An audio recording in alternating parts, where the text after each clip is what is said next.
ईश्वरो गुरुरात्मेति मूर्ति भेद विभागिने व्योमवत् व्याप्त देहाय दक्षिणामूर्तये नमः। नास्ति तत्त्वं गुरुः परं नास्ति तत्त्वं गुरुः परम। गुरु महाराज से बढ़ के इस संसार में कोई दूसरा तत्व नहीं है। तत्व माने वह, तत् कहते उस व्याप्त शक्ति के लिए और परब्रह्म परमात्मा के लिए। और उस परब्रह्म परमात्मा के अधीन सारा विश्व है। हमारा तुम्हारा जो जीवन है उस परमात्मा के अधीन है और जिसकी अधीनता हो उससे हमेशा जुड़े रहना पड़ता है। जैसे बल्ब का प्रकाश बिजली के अधीन है कि नहीं? बल्ब की अपनी रोशनी तो नहीं है, लेकिन बल्ब की यह खासियत है वो उसके अंदर एक एलिमेंट्स है और पॉजिटिव और ऋणात्मक धुरी जो है दोनों पावर उस एलिमेंट में जाए तो उस एलिमेंट्स में चमक पैदा हो जाती है।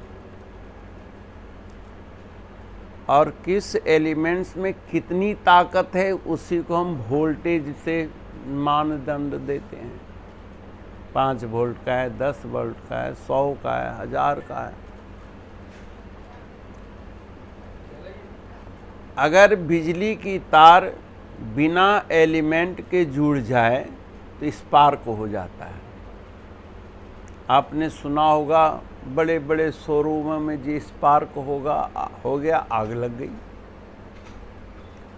बड़े बड़े फैक्ट्रियों में आग लग गई, सर्किट जल गया। यानी बिना एलिमेंट के वो तार जुड़ गई। तो तब तो ज़्यादा रोशनी होनी चाहिए वहाँ। नहीं, स्पार्क होगा।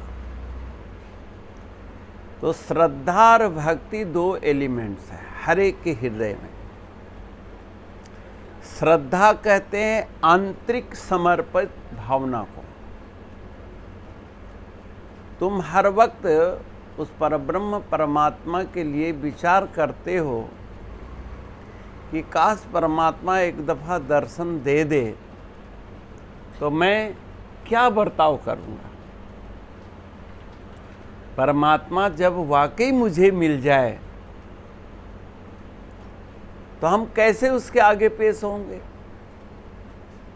हम क्या करेंगे।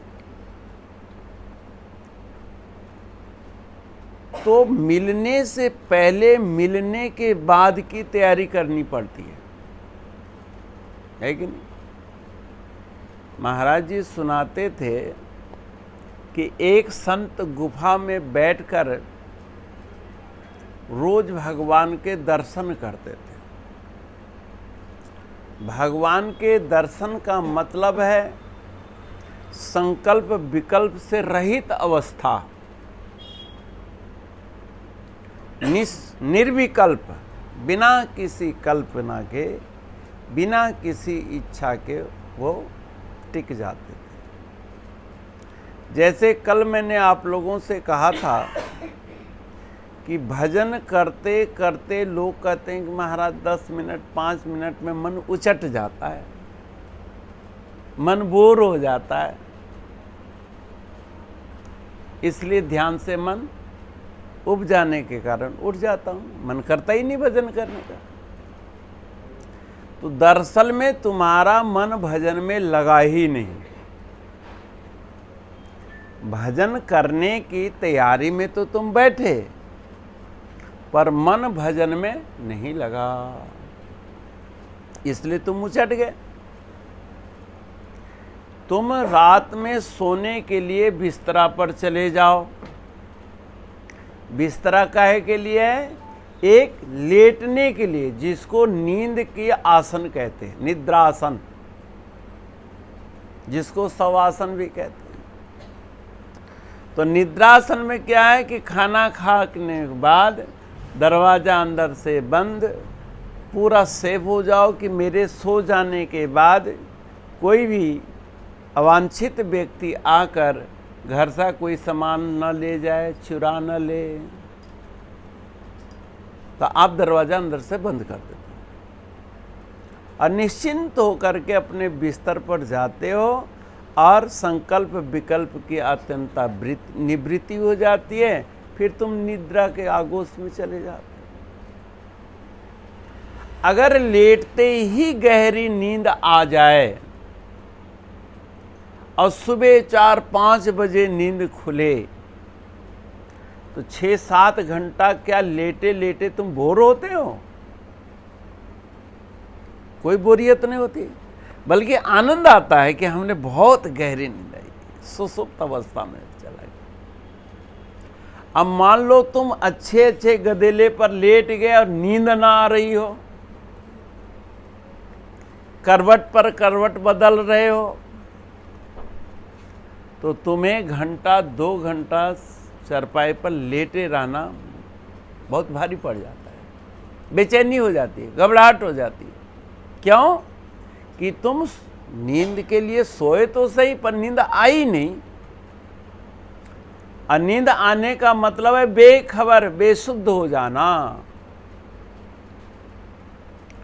ऐसे ही हम तुम आरती पूजा करने के बाद, सेवा सुमिरन करने के बाद जब हम आंख बंद करते हैं तो हमें सिवाय इष्ट देव के अलावा और कोई दर्शन न हो, कोई इच्छा उत्पन्न न हो।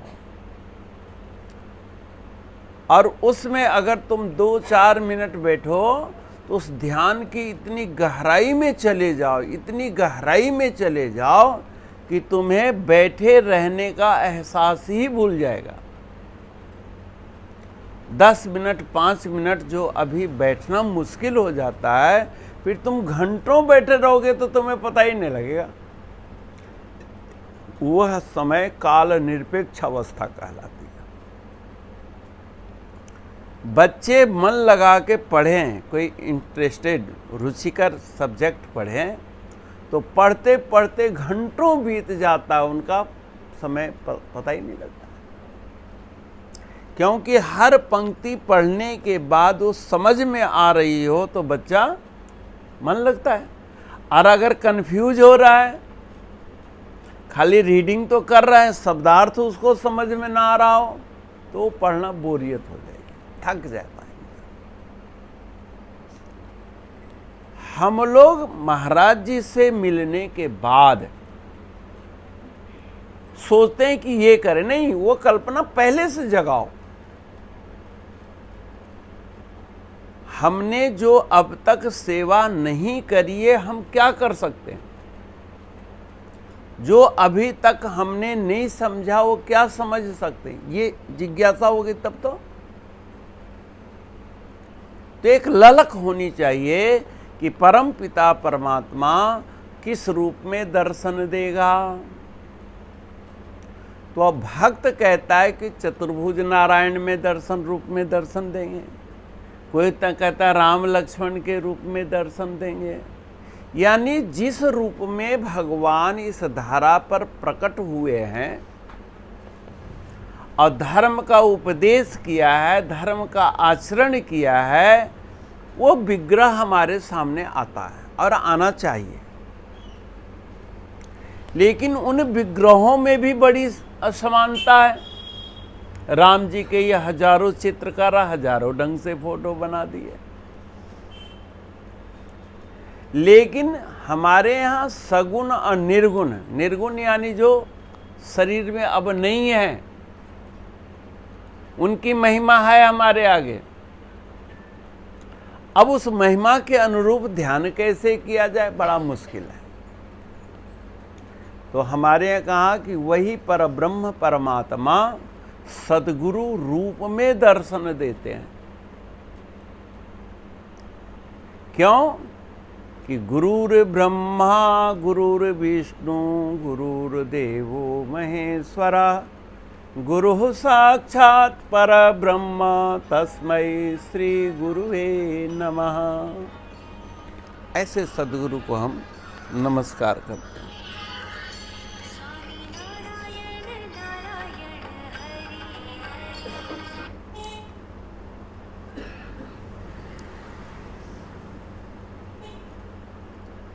समझिए, कल मैं सुबह उठा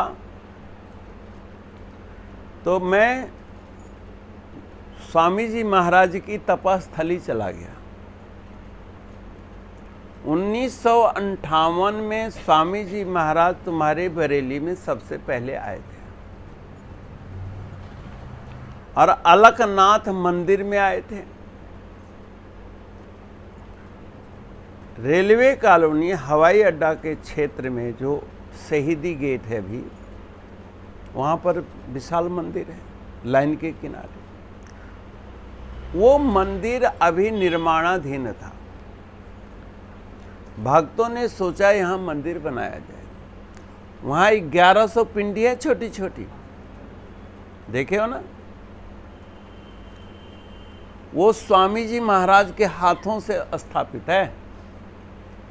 पीलीभीत कोई किसान हल जोत रहा था हल बैल से, तो उस पिंडी के कछुए में चला गया, फंस गया। उस पिंडी को खुदाई किया आराम से, तो शंकर जी की पिंडी मिली। तब हुआ कि इतने बड़ी पिंडी को कोई गृहस्थ अपने घर रख नहीं सकता, इतना विशाल का है। तो फिर उस समय फॉरेस्ट वालों से निवेदन किया स्वामी जी महाराज ने, और जैसे तैसे उस पिंडी को लाकर वहाँ स्थापना की गई। तो बाल्यावस्था में आए थे। हमें पुराने भक्तों का भी स्मरण करना चाहिए। जैसे राम जी के जब स्मरण करते हो तो उनके जीवन में भिलनी थी, उनके जीवन काल में केवट भी था, उनके जीवन काल में निषाद राज जी भी थे। श्री रामायण जी के अंदर जितने सुग्रीव अंगद विभीषण ये वो सब आते हैं, सब उनके जीवन के सहचर थे ना, उनका दर्शन करते। ऐसे अगर तुम्हें भी अपने महाराज जी की महिमा का गायन करना है तो महाराज जी के जीवन काल में जो विशेष सहयोगी हैं वह सामान्य सहयोगी गिलहरी की तरह हैं, उनका भी संस्मरण होना चाहिए। तो मैंने सुना था तो मैं उस मंदिर में चले गया, और आज वह मंदिर भी है जिसको स्वामी जी छोटी सी पिंडी में, यानी बड़ी शिव पिंडी आने से पहले जिस शिव पिंडी की उपासना करते थे वो लोहे के मंदिर में है, छोटा सा। कल वहाँ भी पूजा करने का मौका मिला। जब मैं दोसड़का आश्रम से चला केशव धाम से, तभी से मेरे मन में ललक थी कि अगर मैं उस पिंडी के जरूर दर्शन करूँगा, जरूर पूजन करूँगा, जल चढ़ाऊँगा। ये स्वामी जी का साधना का विकास वहीं से हुआ है। वैसे तो स्वामी जी महाराज का जीवन चरित्र आगरा से भी जुड़ा हुआ है, मनकामेश्वर मठ है वहाँ से भी जुड़ा है अनेक। वहाँ गया, मुझे बहुत आनंद मिला, जल चढ़ाया। स्वामी जी यहाँ कैसे रहते होंगे वो मेरे दिल में कल्पना जगी, और मैं उस भाव जगत में जा करके दर्शन किया। तो वो हमारी भी कभी इच्छा है कि पूरे संगत साथ चल के वहाँ भी कभी शंकर जी के भजन गाओ, गुरु महाराज जी के भजन गाओ, है ना। चाहे कोई पुजारी वहाँ पूजा कर रहा है, हमें उसे क्या लेना है भाई। हम हरिद्वार जाते हैं, गंगा मैया को लाए भगीरथ, पर आज जो पंडे हैं उन्हीं की तो हम पूजा करते हैं, उन्हीं को तो भेंट पूजा देते हैं। जाना चाहिए। कछला एक दफ़ा हम गए थे, ऐसे ही उसमें भी चलने की योजना बना सकते हो, कल परसों जब तक महाराज जी करे चलो। एक यहाँ से 2-4 टेम्पू कर लो, दिव्य दर्शन हो जाता है। वैसे आज वहाँ भंडारा था, वहाँ जो गोसाई जी हैं बुलाए भी थे, लेकिन आज भीड़ भड़ाके के कारण मैं नहीं गया। भीड़ भड़ाका में अब जाने का जी नहीं करता। तो कहने का मतलब ऐसे संत सतगुरु के और परम पूज्य स्वामी जी महाराज के गुरु परम पुरी महाराज हैं। देखो संतों के भी शत्रु पैदा हो जाते हैं, और दरअसल में संतों के शत्रु पैदा नहीं होते। संतों के द्वारा समाज को जो फायदा मिलने लगता है, और फायदा के बाद भक्त जो श्रद्धा सुमन अर्पित करते हैं, उस चढ़ावे के लिए लोग लड़ पड़ते हैं। संत फिर वहां से उठ के चल देते हैं, गुरु आदेश दे देते हैं, चलो ये छोड़ो। उस समय कुछ ऐसा विवाद उत्पन्न हुआ, तो रात को 10 बजे भगत जी, जो रमेश भगत जी हुए, उनके घर गुरु महाराज जी आए हुए थे, ठहरे हुए थे। महाराज जी बोले कि रमेश तुम एक रिक्शा बुलाओ और चलो एजेट नगर चलते हैं। महाराज 10 बज रहा है रात को, क्या करेंगे? बोले चलो सही। रिक्शा में बैठे महाराज जी और भगत जी चले गए वहाँ। स्वामी जी निफिकर होके सो रहे थे, कुंडी लगाई हुई थी, शयन कर रहे थे। महाराज जी ने झोपड़ी खटखटाई दरवाजे, केशव उठो उठो। अरे महाराज जी आप रात में आ गए, क्यों मेरे लिए कोई मना है क्या? मैं जब चाहूँगा हूँ। महाराज जी एकदम आदेश दिए कि इस जगह को अभी छोड़ दो। बताओ, खून पसीने की कमाई से जिस मंदिर का भव्य रूप बनाया, 1100 पिंडी वाली एक लिंग की स्थापना करी शंकर जी की, महाराज जी क्या हुक्म दे? छोड़ दो इस जगह को। महाराज जी इस रात में कहाँ जाऊँ मैं? बोले अभी या सुबह होते ही छोड़ दो इस जगह को, तेरा काम यहाँ खत्म। और स्वामी जी महाराज को आदेश दिया और बोले कि ऐसा करना कि तुम परगमा चले जाना। चन्हेटी के पास परगमा है, आप लोग गए हो, रमेश जी का गांव, वहाँ तुम आश्रम में ठहरो। चलो, अब गुरु आज्ञा में क्या बहुत तर्क करते, मैं क्यों जाऊं महाराज? मैंने तो यहाँ मेहनत करी है, मैंने ये किया है, वो किया, 100 बातें होती हैं। पंजाब में कहावत है, मौतें ठहर जरा 4 दिन। अगर मौत भी है ना तो कहते हैं हे मौत है, हे अमराज 2-4 दिन ठहर दे, जरा मेरा कोई काम बाकी उसको कर लेने दे। वो ठहरता है क्या? महाराज जी का आदेश, नमो सद्गुरुम काल कालम करालम, काल के भी महाकाल। स्वामी जी ने महाराज जी के वचनों को पुष्प चढ़ाया और सुबह उठे, अपना सारा सामान छड़ा के, एक लंगोटी पहनी, एक कुर्ता पहना, और जो भी जड़ी बूटी दवा की थी थैली वो ली और परगमा चले। उसके बाद मुड़ के उस जगह को नहीं देखा। बैजनाथ सुनाता था, है कि नहीं? चले गए। दूसरे तीसरे दिन क्या हुआ, कोई आगंतुक संत वहां ठहर गया, कंबल ओढ़ के था, और दुष्ट लोग पैसे के लोभ से वो स्वामी जी का रूप समझ लिया और चाकू मार के महाराज जी ने पहले ही हटा दिया। अब महाराज जी कैसे उसको बलि, उसकी मौत थी और स्वामी जी महाराज से काम लेना था। फिर परगमा में रहे, परगमा के बाद नंगल बिहाला चले गए। नंगल बिहाला में स्वामी जी महाराज ने गौशाला की सेवा करी। आज हम संतों के जो आज उनके चित्रों की जो फोटो पूछते हैं, तस्वीर की जो मत्था टेकते हैं। तस्वीर के लिए तकदीर बदलनी पड़ती है। स्वामी जी महाराज आयुर्वेदाचार्य थे, वैद्य थे, ज्योतिषाचार्य थे, न्याय वेदाचार्य थे, और इतना ज्ञान का उनको गरूर नहीं था। आपने देखा होगा स्वामी जी महाराज से व्यवहारिक दो बातें सीखने वाली हैं, एक गंभीरता और एक तितिक्षा। श्री गुरु महाराज जी उनको नंगल बिहाला ले गए। शारीरिक तप जो शास्त्रों में वर्णन था कष्ट सहन, वो तो किया एजट नगर, और जो गुरु भक्ति का तप करना था वो किया नंगल बिहाला। नंगल बिहाला में महाराज जी ले गए और वहाँ के संतों से कहे कि देखो ये हमारे डॉक्टर महात्मा है और इसको प्यार से रखना। गोल मटोल थे ही, नवजुवक थे ही, चुलबुल थे ही, तो बूढ़ों संतों की सेवा करो।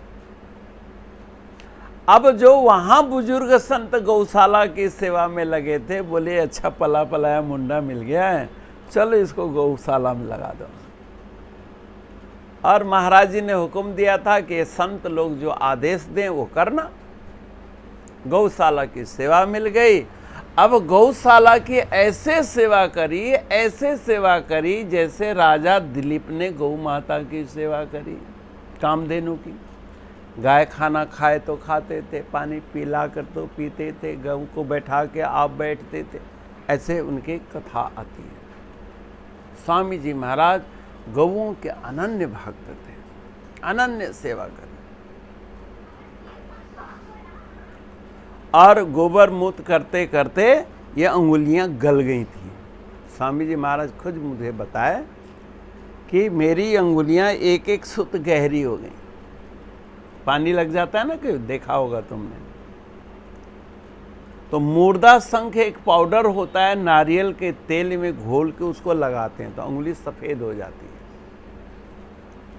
श्री गुरु महाराज जी 6-7 महीना के बाद आए ठंड के दिनों में, क्योंकि नंगल महाराज जी का भंडारा जो है 7 जनवरी को करते थे, और 7 जनवरी में ठंड बहुत होती है, उससे 5-7 दिन पहले चले गए महाराज। तो सभी संत आए, स्वामी जी नहीं आए। तो महाराज जी बोले वो कहाँ है मेरा डॉक्टर महात्मा? महाराज वो रसोई में गए होंगे, आग सेक रहे होंगे। बोले आलसी, मैं यहाँ बैठा हूँ और वो आग सेक रहा है, बुलाओ उसको। तो अपने उंगलियों को छिपा के चादर ऐसे डाले हुए थे, तो जब मत्था टेकने लगे तो सफ़ेद सफ़ेद उंगली चमकी। बोले इधर कर मेरे हाथ किया तो देखा ये क्या हो रखा है, टॉर्च से देखा, गढ़ा गढ़ा गढ़ा गढ़ा। बोले क्या करते हो? बोले गौ माता की सेवा। कोई मन में ग्लानि नहीं कि महाराज जी मैं तो साधु बनने के लिए आया था, आपने कहाँ लगा दिया। कोई ताना नहीं, कोई मेना नहीं। नीच टहल गृह कै में करिहूँ, पद बिलो की भवसागर तरिहूँ। सेवा का मतलब क्या होता है? नीच टहल, जो आश्रम में कोई काम न करे। संसार में सबसे बड़ा स्थान माता का है ना, और बच्चे की वह सेवा करते हैं जो कोई नहीं करना चाहता। कोई टट्टी नहीं उठाना चाहता, कोई पेशाब नहीं फेंकना चाहता, कोई टट्टी पेशाब से सने कपड़े को धोना नहीं चाहता। वही तो माँ धोती है, वही पिता धोता है।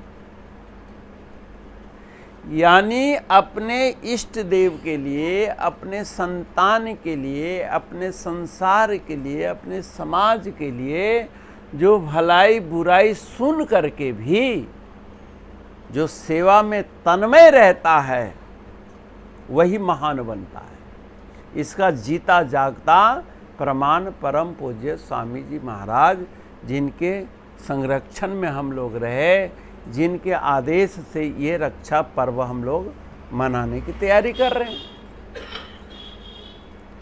तो सेवा, सुमिरन और ध्यान, जब तक शरीर में तंदुरुस्ती है सेवा करो। और सेवा का मौका बार बार नहीं मिलता, याद रखना। जब उपस्थिति हो तो सेवा होती है, और अनुपस्थिति में सुमिरन होता है। और सुमिरन से जब मन उछट जाए तब ध्यान करो, और ध्यान में तुम्हारे अंतःकरण का विकास होता है, अंतःकरण का विकास। जैसे अभी तुम लोग अभी 23 अगस्त को सुना कि चंद्रयान की यात्रा जो है वो चंद्रमा की सतह पर उतरा, बड़े सॉफ्ट पूर्वक उतरा, झटके से नहीं। ध्यान का मतलब क्या है?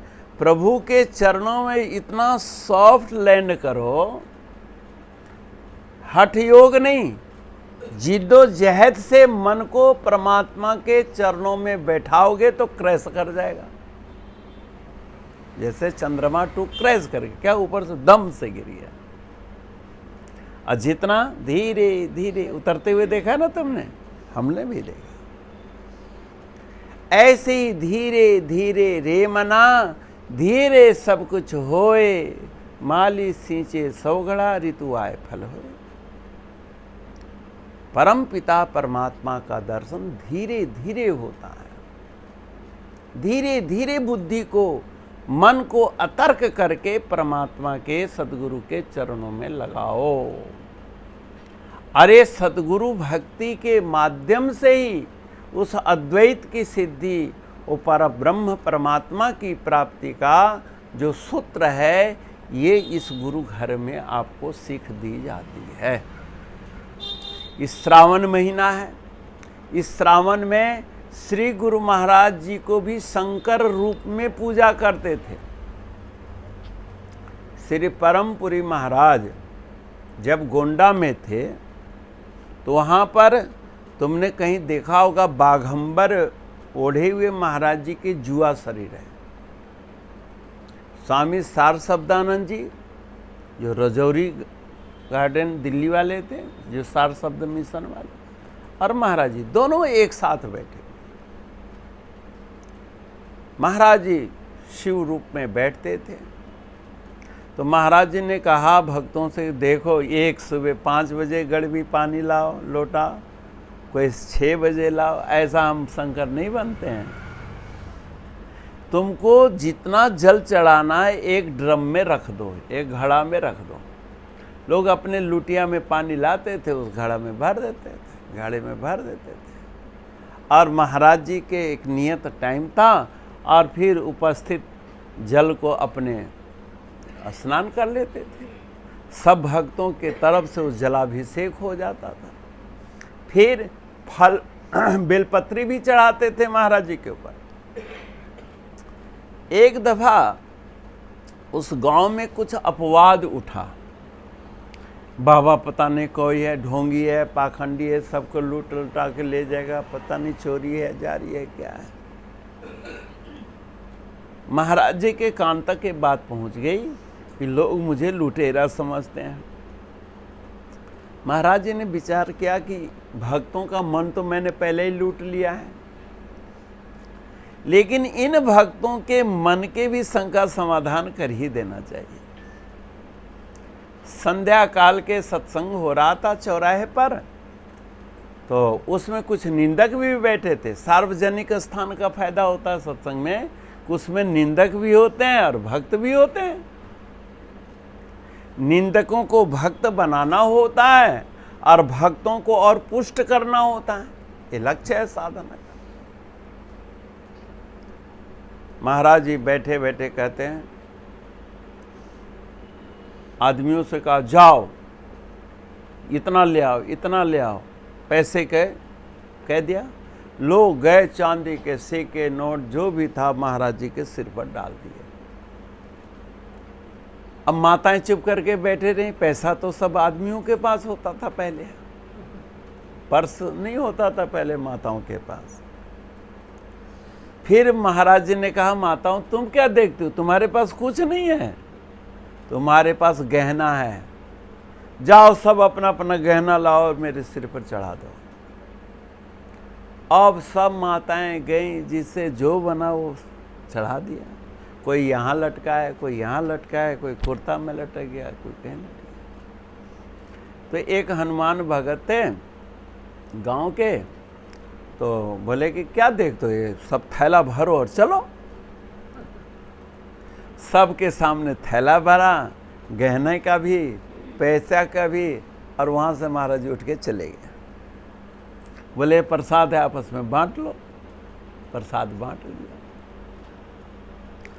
अब जो निंदक थे तो बोले ये तो सबके सामने आंख में धूल झोंक दिया बाबा ने, पूरा गांव को ही लूट के बाबा जी चले गए। वहाँ एक मंदिर है शिव जी का, बलेश्वर महादेव है क्या है, विशाल शिव मंदिर।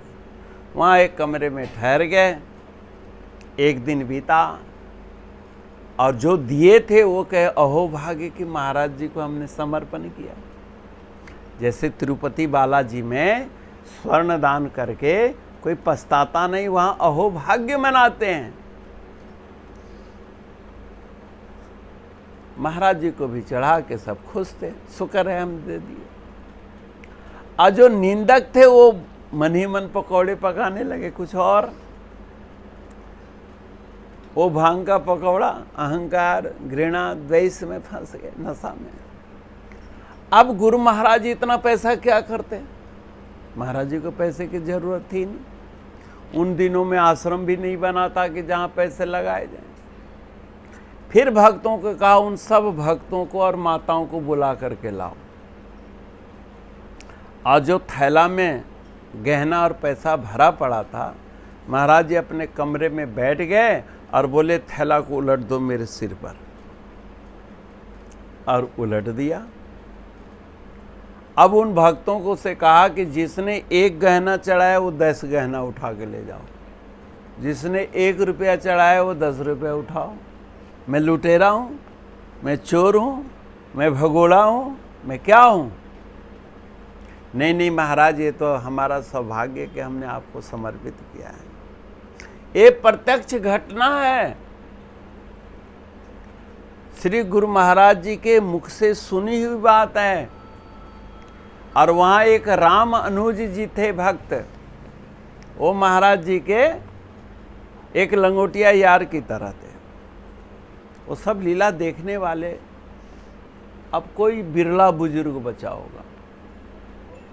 तो कहने का मतलब गुरु भक्ति में जहाँ अलौकिक चरित्र वर्णन है, महाराज जी के जीवन चरित्र में उस अलौकिकता का दर्शन होता है। तो भाई और बहनों, ये जनकपुरी आश्रम भी परम पूज्य स्वामी जी महाराज का एक दिव्य स्थान है। यहाँ उनके चरण पड़े हुए हैं। उनके वचनों की पूर्ति के लिए हम लोग रक्षा बंधन मनाने के लिए आते हैं। यानी जिस बंधन में रक्षा है, जिस बंधन में सुरक्षा है, उस सुरक्षित जीवन के लिए भक्ति के बंधन को स्वीकार करो। और इसके लिए आप लोग साल भर इंतजारी करते हो।